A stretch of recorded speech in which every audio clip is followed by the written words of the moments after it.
വ്യക്തിജീവിതത്തെയും സ്വാതന്ത്ര്യത്തെയും തങ്ങൾക്ക് തോന്നുന്ന വിധം ഭരിക്കാനും നിയന്ത്രിക്കാനും ഒക്കെ അവകാശമുണ്ടെന്ന് വിശ്വസിക്കുന്ന ഒരു പറ്റം മനുഷ്യരെ, ഒരു വംശത്തെ തന്നെ കാണിക്കുന്ന ഒരു ചെറുകഥയാണ് മുണ്ഡനം ചെയ്യപ്പെട്ട ജീവിതം എന്ന 1970 മുകുന്ദൻ എഴുതിയ ചെറുകഥ.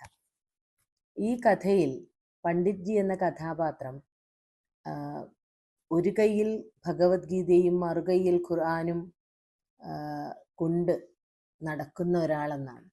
അദ്ദേഹം ഒരു ചായക്കടയിൽ കയറി ഇരിക്കുന്ന ഒരു സാഹചര്യത്തിൽ പോലും അദ്ദേഹത്തിൻ്റെ കയ്യിൽ ബൈബിൾ ഉണ്ടായിരുന്നു എന്ന് പറയുന്നു. ഇങ്ങനെ ഉപനിഷത്തുകളും വിജ്ഞാനശാഖകളും ഒന്നാകെയും നന്നായി പഠിച്ച് വിശകലനം ചെയ്ത് അത്രമാത്രം അറിവുള്ള ഒരാളെന്നും വൈജ്ഞാനിക സാംസ്കാരിക മേഖലകളിൽ സാഹിത്യ മേഖലകളിലൊക്കെ പ്രാവീണ്യം നേടിയ ആളെന്നുമൊക്കെയാണ് അദ്ദേഹം ആ കഥാപാത്രം.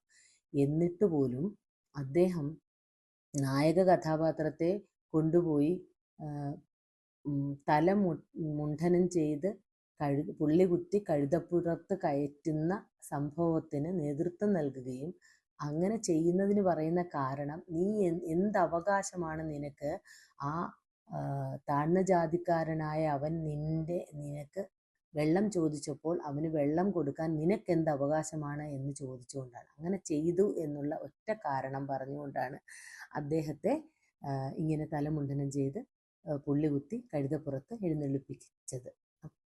ഇത്തരമൊരു സാമൂഹ്യ സാഹചര്യത്തെ കാണിക്കുന്ന ഒരു കഥ 1970 ഉണ്ടാകുന്നു. എന്നാൽ 2026 ഉത്തരാധുനിക ഘട്ടത്തിലും ഇതിനൊക്കെ പ്രസക്തി ഉണ്ടാകുന്നു എന്നുള്ളതാണ് നമുക്ക് ദുഃഖകരമായ ഒന്ന്. പ്രത്യേകിച്ചും അത് കൊച്ചു കേരളത്തിലാവുമ്പോൾ. നമ്മൾ ഉത്തരേന്ത്യൻ സംസ്ഥാനങ്ങളിലൊക്കെ 2024 കൂടി കേട്ടതാണ് ഒരു കഥയല്ല, സംഭവം. ഇന്ദ്രകുമാർ മെഘ്വാൾ എന്ന് പറയുന്ന ഒരു 7 വയസ്സുകാരൻ തൻ്റെ അധ്യാപകനാൽ അടിച്ചു കൊല്ലപ്പെട്ടു. ഒരൊറ്റ കാരണമേ ഉള്ളൂ, അവൻ ഉന്നത കുലജാതരായ മനുഷ്യർക്ക് വെള്ളം കുടിക്കാൻ വെച്ചിരുന്ന കൂജയിൽ നിന്നും വെള്ളം എടുത്ത് കുടിച്ചു എന്നുള്ള ഒറ്റ കാരണമാണ് അതിനു വേണ്ടി പറഞ്ഞത്.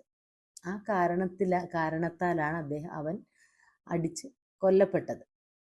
അപ്പോൾ അത്തരം സാഹചര്യങ്ങളിലേക്ക് പുരോഗമന കേരളത്തിലെ ഒരു ഒരു കലാലയത്തിൽ ഇത്തരത്തിലൊരു സംഭവം ഉണ്ടാകുന്നു എന്നുള്ളതാണ്.